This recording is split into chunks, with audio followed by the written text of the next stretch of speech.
GST રિફોર્મને લઈ ધારાસભ્ય અર્જુન મોઢવાડિયાનું નિવેદન સામે આવ્યું છે।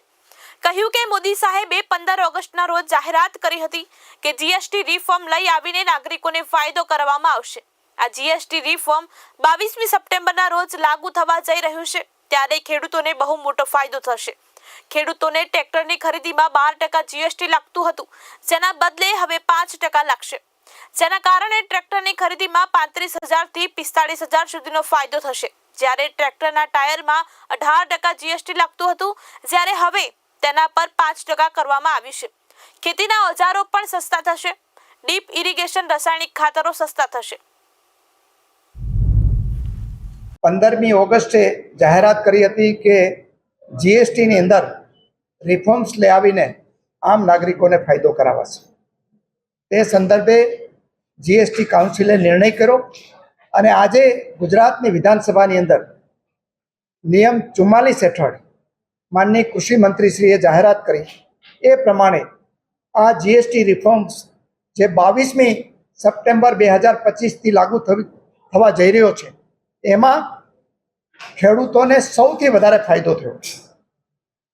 એ પ્રમાણે જે ટ્રેક્ટરની ખરીદી ઉપર ખેડૂતોને 12% જીએસટી લાગતો હતો, એ 12%થી ઘટાડીને 5% કરવામાં આવ્યો છે।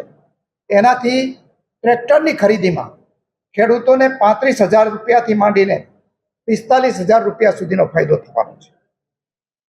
એ સિવાય ટ્રેક્ટરના જે ટાયરો હતા, એ ટાયરો 18%ની એના ઉપર ડ્યુટી લાગતી હતી, જીએસટી લાગતો હતો, એ 18%થી ઘટાડીને 5% કરવામાં આવેલું છે।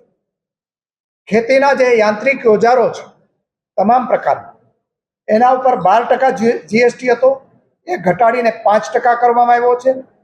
એ ઉપરાંત જે ડ્રીપ ઇરિગેશન, સ્પ્રિંકલર સહિત સોલાર પંપ સહિતની જે સિસ્ટમ છે, એમાં 12% જીએસટી હતો, એ ઘટાડીને 5% થયો છે।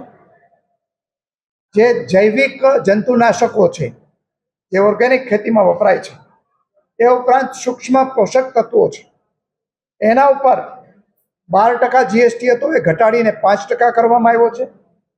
અને રાસાયણિક ખાતરો બનાવવા માટે જે જરૂરી એમોનિયા અને સલ્ફ્યુરિક એસિડ છે, એ 18% હતો, એનાથી ઘટાડીને 5% કરવામાં આવ્યો છે।